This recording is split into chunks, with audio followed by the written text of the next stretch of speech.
Now, an incredible insight tonight into fears about the health of the US President Joe Biden. As you know, the leader of the free world is not of clear or sharp mind. He's not up to the task. And that's not just my assessment. That's come from the former long-time White House physician. We'll hear from him in just a moment. This is dangerous, worrying and unsustainable stuff, as you know. Whatever your politics, you've got to admire Biden's service and tenacity. Half a century in the Washington swamp, senator, chair of the Foreign Relations Committee, vice president for 2 terms, and eventually president, winning last year. But being inaugurated as a 78-year-old, he turns 79 today week. Well, it's clear in his case the top job came too late. So the best way to get something done, if it holds near and dear to you that you like to be able to, anyway, we're going to get a lot done. Anyway, unclear, confused, stumbling and mumbling. This is the president in the here and now. It's not cruel to point this out. In fact, it's irresponsible to ignore it, as most of the media does. The media spent most of Donald Trump's term trying to suggest he had mental health or other issues. Talked to a bunch of neurologists over the weekend. A lot of people talking about this. People always have something to say and weigh in on this. But I'll start with the end, which is that there's a lot of clues in there, but no conclusions. Is it balance problems? Is there some weakness there? Is there numbness in the feet, perhaps a type of neuropathy? Is it just a slippery ramp, as the president said, or slippery shoes? It all turned out to be nonsense, of course. Trump, for all his faults, was sharp and healthy. The same media who pursued all that ignore stuff like this.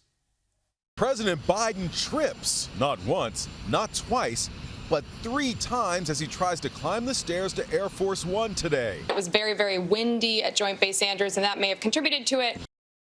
And Biden is showing no signs of improvement. In fact, quite the reverse. Just last week, Biden appeared to sleep through much of what people call the climate crisis.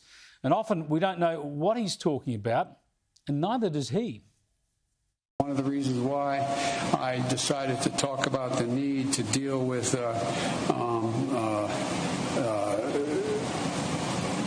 the operation and the gouging that occurs in some of the pricing of beef and chicken and other things is that that's why I think that's why I indicated to you we're going to look at whether or not there's a violation of antitrust laws and what they're doing. I think that and anyone who would prefer, as bad as things are in terms of prices hurting families now, trade this Thanksgiving for last Thanksgiving. Now, we've mentioned before the new Republican Congressman Ronny Jackson, until recently the lead physician at the White House. He served under George W. Bush, then throughout Barack Obama's term, and he cared for Donald Trump before entering politics himself. Now, Jackson encouraged Trump to do a cognitive function test to prove he was of sound mind, which Trump did.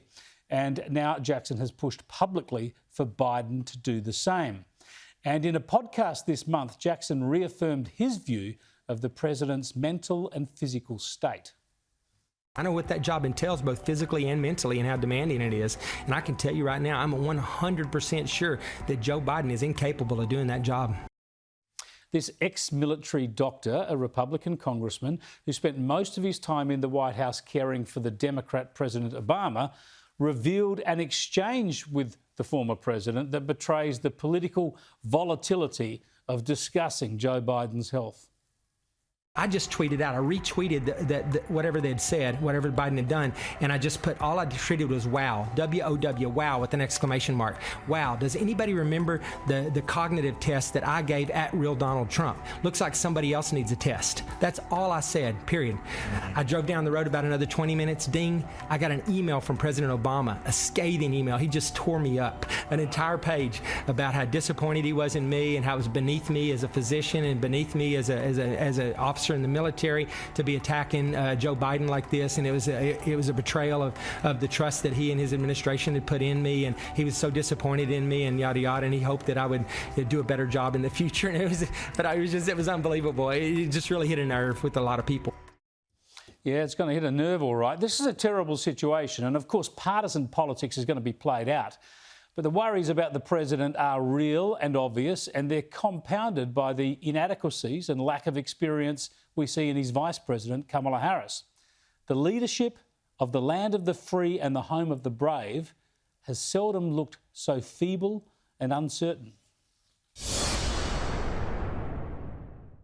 A hat tip to our YouTube and Facebook reporter, Maddie Hale. She was onto that podcast, and she pumps out lots of great reporting on those issues on YouTube for us.